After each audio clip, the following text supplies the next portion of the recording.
আসানসোলের 11টি কারখানাকে 500 কোটি জরিমানা করা হয়েছে। 500 কোটি টাকা জরিমানা দিতে হবে তাদের, কারণ এই কারখানাগুলো সব সরকারি জমিতে।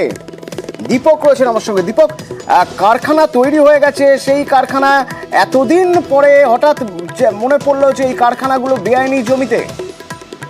দেখো, একেবারে একাধিক অভিযোগ পাওয়ার পরই তদন্তে নামে আসানসোল পৌরসভা এবং পৌরসভা সেই কারখানা জমি এলাকায় পরিদর্শন করে এবং কারখানার যে তৈরি করার সময় যে নথিপত্র প্রয়োজন থাকে, পৌরসভার কাছ থেকে ছাড়পত্র প্রয়োজন থাকে, সেই ছাড়পত্র খতিয়ে দেখার পর পৌরসভা দেখতে পায় যে একাধিক কাজ পৌরসভার নিয়মের বিরুদ্ধে করেছে এই 11টি কারখানা।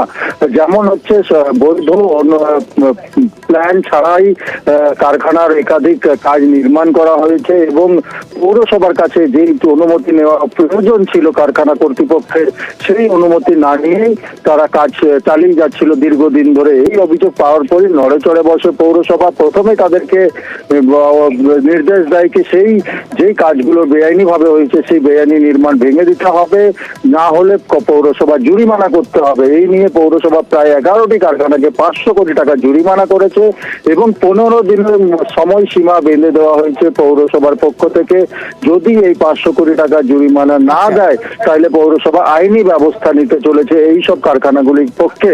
পৌরসভার মেয়র বিধান উপাধ্যায় জানিয়েছেন কি তিনি এই কারখানার বিরুদ্ধে নেই, শিল্পের বিরুদ্ধে নেই, কিন্তু যে পৌরসভার নিয়ম যদি না মেনে থাকে তাহলে জরিমানা তাদেরকে দিতেই হবে। ধন্যবাদ। জামুরিয়া শিল্পাঞ্চলে যতগুলো ফ্যাক্টরি আছে সব অধিকাংশ ফ্যাক্টরির অবৈধ নির্মাণ, ইনলিগ্যাল কনস্ট্রাকশন, কোনো পারমিশন নেই, বিনা পারমিশন তারা জমি দখল করে বেআইনি নির্মাণ করেছে। আমরা প্রথম থেকে প্রতিবাদ করে এসেছি এই সমস্ত বেআইনি নির্মাণগুলোকে ভাঙতে হবে। এবং এছাড়াও আপনারা দেখেছেন একটা এডিডিএর জায়গা, সে রাস্তা পর্যন্ত ফ্যাক্টরি দখল করে দিয়েছে, মানুষের ফ্যাক্টরি জায়গা দখল করেছে, জমি দখল করেছে, রাস্তা দখল করেছে এবং সঙ্গে আমাদের সিঙ্গার নদী সেটা দখল করে নিয়েছে। এদের 500 কোটি টাকা জরিমানাটা যেটা 1000 কোটি টাকা করা হয়, আমি বিধান উপাধ্যায়কে সে অনুরোধ করবো। 11-12 খানার মতো ইন্ডাস্ট্রি হবে যারা সরকারি জমি নয়, তারা হচ্ছে ইললিগেল ভাবে কোনো প্ল্যান নেই, কিচ্ছু নেই, তারা বানিয়ে নিয়েছে। যেটাতে আমরা গত 6 মাস কি 8 মাস আগে হবে আমরা ভিজিটে গেছিলাম, আমাদের টিম ভিজিটে গেছিল। তারপর ভিজিটে যাওয়ার পর একটা মানে ইললিগেল যেগুলো আছে ভাঙার জন্য বলা হয়েছিল, একটা ব্যবস্থা করা হয়েছিল।